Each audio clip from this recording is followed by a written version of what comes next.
¿Qué tal? Buen día. Mi nombre es Arturo Alfonso Camacho González. Soy estudiante de la licenciatura en Derecho de la Universidad Virtual del Estado de Guanajuato.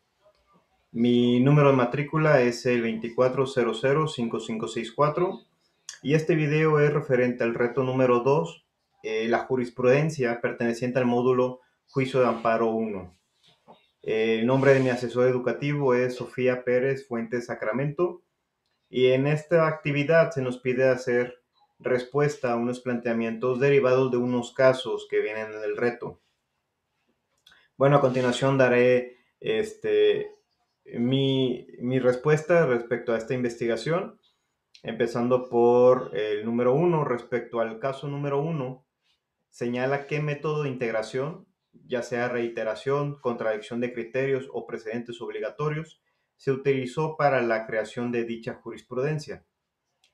Bueno, en una primera instancia, en mi opinión, se podía entender tanto como una jurisprudencia por reiteración como por precedentes obligatorios, ya que contaba con partes de ambos métodos.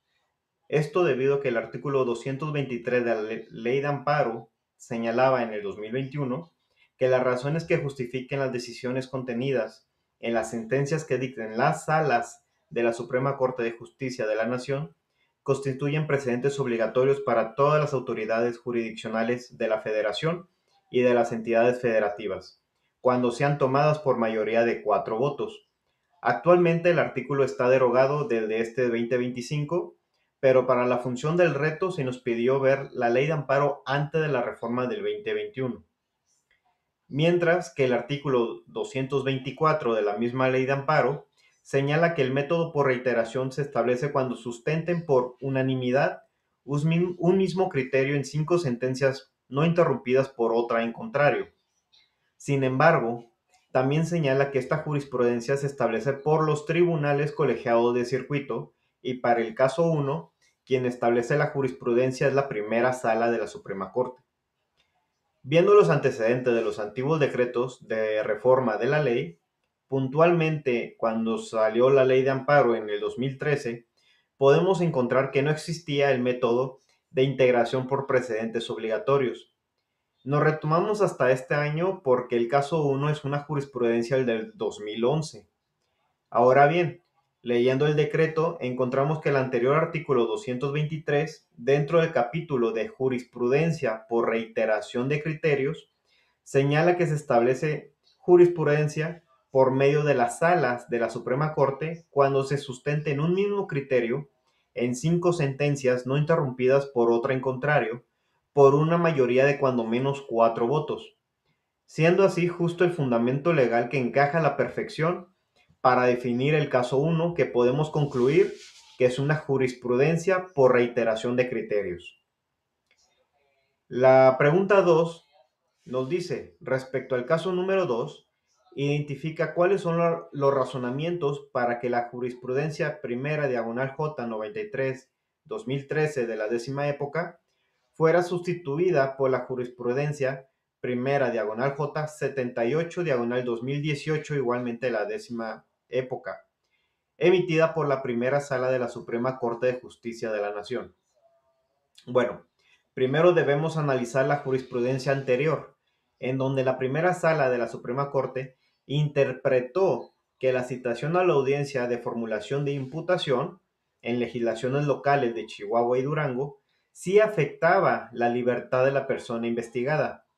Esto debido a que, si bien era un aviso, traía consigo la advertencia de que si no se asistía, el juez podía ordenar su detención para llevarlo a la audiencia, lo que colocaba al investigado en una situación de obediencia ineludible, lo que equivalía a una afectación indirecta de la libertad y por tanto procedía el amparo indirecto. Pero en el nuevo razonamiento en el 2018, derivado de que la regulación de la citación es semejante al del artículo 141 del Código Nacional de Procedimientos Penales, se concluyó que dicha citación es solo un acto de comunicación procesal y no significa privación de la libertad, ya que un apercibimiento es un acto futuro e incierto y solo podría ocurrir si el investigado no cuenta con justificación en caso de no asistir a la audiencia y porque el Ministerio Público así lo pida.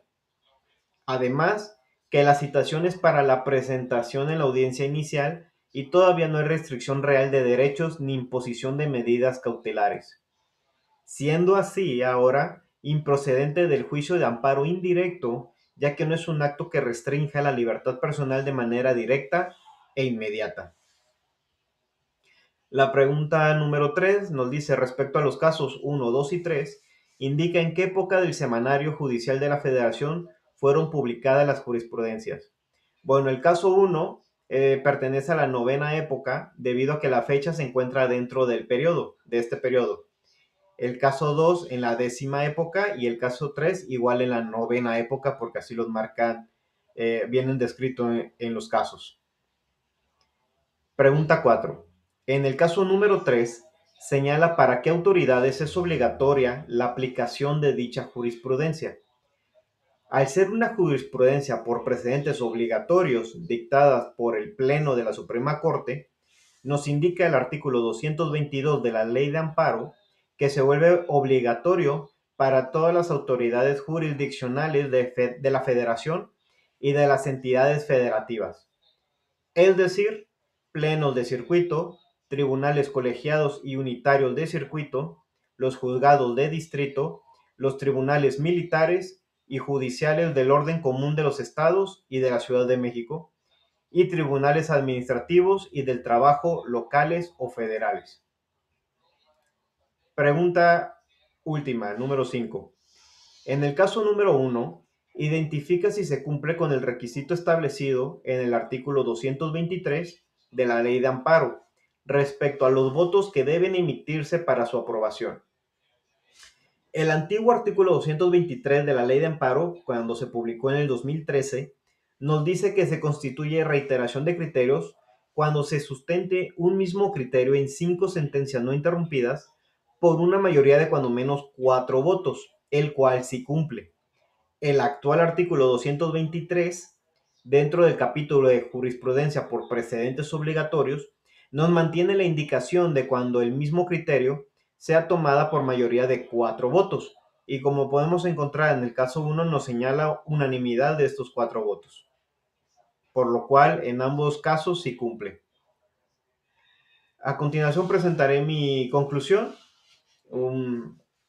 y bueno, es referente a la importancia y utilidad de la jurisprudencia.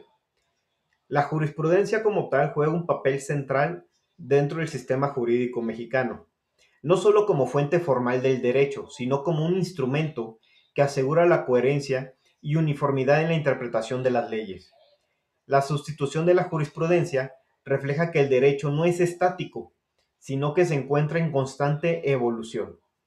Esta evolución muestra la importancia de la jurisprudencia como mecanismo de ajuste y perfeccionamiento del sistema de justicia. Asimismo, la utilidad de la jurisprudencia radica en que da certeza jurídica tanto a las autoridades como a los ciudadanos. Permite que los jueces de instancias inferiores tengan una guía clara al momento de resolver casos similares y evita resoluciones contradictorias que puedan generar inseguridad o desigualdad. En el ámbito académico y práctico, estudiar o comprender la jurisprudencia resulta esencial para cualquier estudiante o profesionista del derecho, pues a través de ella se consolidan los criterios interpretativos que terminan influyendo directamente en la vida de las personas. En conclusión, la jurisprudencia no solo es útil, sino indispensable en un Estado de derecho. Constituye una herramienta que equilibra la aplicación de la norma con la protección de los derechos humanos y que refleja la madurez del sistema judicial en la búsqueda de justicia. Por su atención, muchas gracias.